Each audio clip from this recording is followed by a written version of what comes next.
างามเดือดแสนอยากแม่เป็นแฟนมาลืมแกนกับแม่เนื้อทองโอ้เพียงครั้งแรกอายนี้ก็ฝันไฟปอง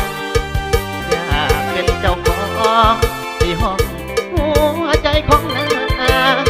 คิ้วกงแอวบ้านน้องนางนำใจก็ดีทิ้งแสละบำแห่งนี้เมื่อก่อนเขามีผู้หาสัมพันธ์ถึงตัวไกลห่างแต่หัวใจคิดถึงทุกวันอยู่ใสจะงามเทียบทันสาวเซละบำเขตแคว้นจำปามีสายนำเสไหลลองสองฟังงามตายำแรงสายลมพัดมาอาเปลี่ยนกายยาแก้มฟังน้ำเสสมบูรณ์ทุกอย่างจิตใจงามอบเอื้ออารีหาวหันเฮ็ดดีก็ดีสมเป็นสตรีที่เขาเลือกสาวแสละบำน้องนางอย่าลืมสัญญาโปรดจงคอยสาไอ้ที่มาสู่ขอแต่งนางถึงตัวไกลห่างแต่หัวใจยังหาบ่จางสาวแสละบำคนงามผู้เบาเวียงจันทร์คิดหอมบ่เลือขอขอบใจสำหรับสิบเด้อขอให้ร่ำให้รวยน้องทุกความเป็นเพลงในวันกว่าเดือนเด้อ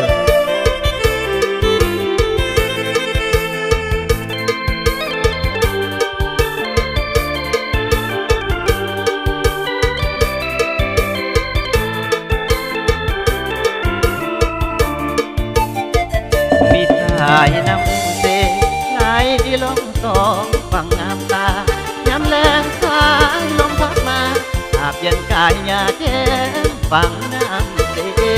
สมบูรณ์ทุกอย่างจิตใจงามอบเอื้ออารีหาวหันเฮ็ดดี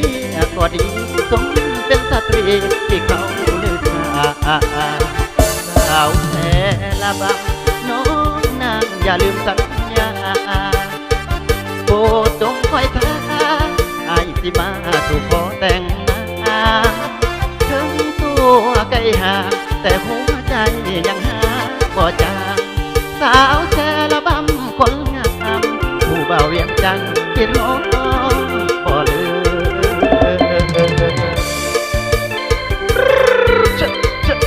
ขอบใจสำหรับ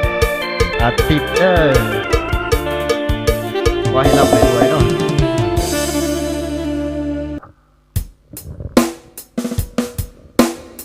เอากุหลาบแดงมอบให้ตามคำขอเนาะมอบให้ทั้งผู้สาวเมืองปักซองสาวเสื้อแดงเด้อ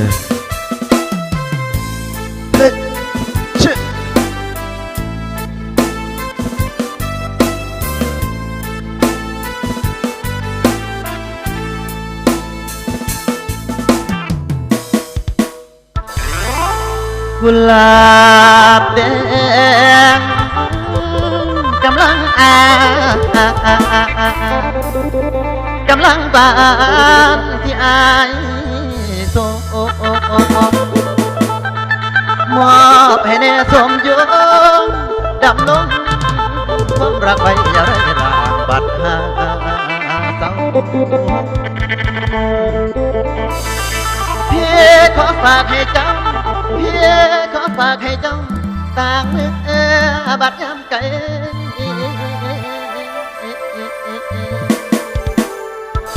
เปิดอะไรให้นางหวานส่งคืนอย่าล้อสา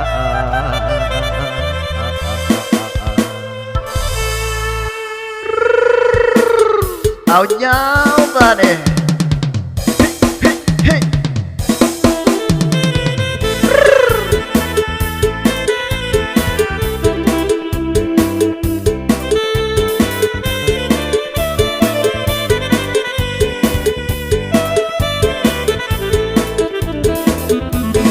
กุมภาวันวาเลนไทน์ของขวัญจากใจฉันมอบแด่เธอจากใจดวงนี้ที่มันละเมอคิ คิดถึงเธอไม่มีวันเดือนกุหลาบสีแดงที่มอบแด่คุณ เพื่อเป็นไออุ่นยามเมื่อคุณเอาส่งไปกระเสียบหัวใจเบาๆเมื่อยามเธอเศร้ามันคงผ่อนคลายใจวันที่14 กุมภานางจำน้องชื่อไทยได้ถือดอกไม้มันมาให้คือยังคิดบางครั้งแล้วเอานะคุยกันเคยเอาหัวมุนตักและผ่านทิ้งยิงล่างนางจำได้หรือว่าลืมและบ่สาตัวเด้อเกิดพอแล้ววันนั้นแน่ครับว่าใจที่มอบให้นางกุหลาบสีแดงวันทักว่าเลนไทยดวงจิตของพี่สบายดวงจิตของพี่สบายทั้งเป็นกระต่ายละไม้จันก็ยอมตัวเมื่อใดสิล้นและจ้องจันบนฟ้ากระต่ายยังปรารถนากระต่ายยังปรารถนาเมื่อใดจันทราสิหล่นลงเพื่อนหมดสิ้นชีวิตรอคอยต่อไปแม้มันจะไม่ให้สิ้นความหวังกุหลาบแดงเจ้าเอ๋ยขอเจ้าจงฟังวันใดก็สั่งเจ้าจงคืนมาเพื่อนมาบ้านเฮือนสันบ้านเก่าขันก็มินเจ้าได้ตัวเจ้าอย่ารอให้คิดพ่อคนส่งเดินนางให้คิดพ่อคนส่งเดินนางขันจะมังมาใช้ให้ส่งคืนเดินออกให้ส่งคืนอย่ารอช้า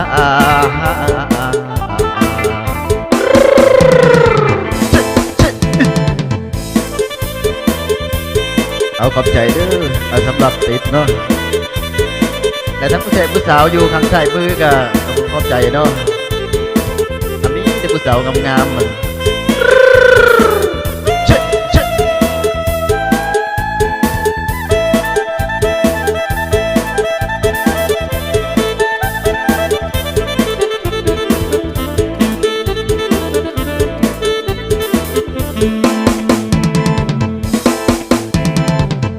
สิ้นชีวิตรอคอยต่อไปแม้มันจะไม่ให้สิ้นความหวังกุหลาบแดงเจ้าเอ๋ยขอเจ้าจงฟังวันไหนก็สั่งเจ้าจงคืนมาเพื่อนมาบ้านละเพื่อนสานบ้านเก่าขันก็มินเจ้าและตัวเจ้าอย่าลงให้คิดพ่อคนส่งเดินนางให้คิดพ่อคนส่งเดินนางขันจะมังมาทั้งจะส่งคืนเดินออกให้ส่งคืนอย่าโลช้า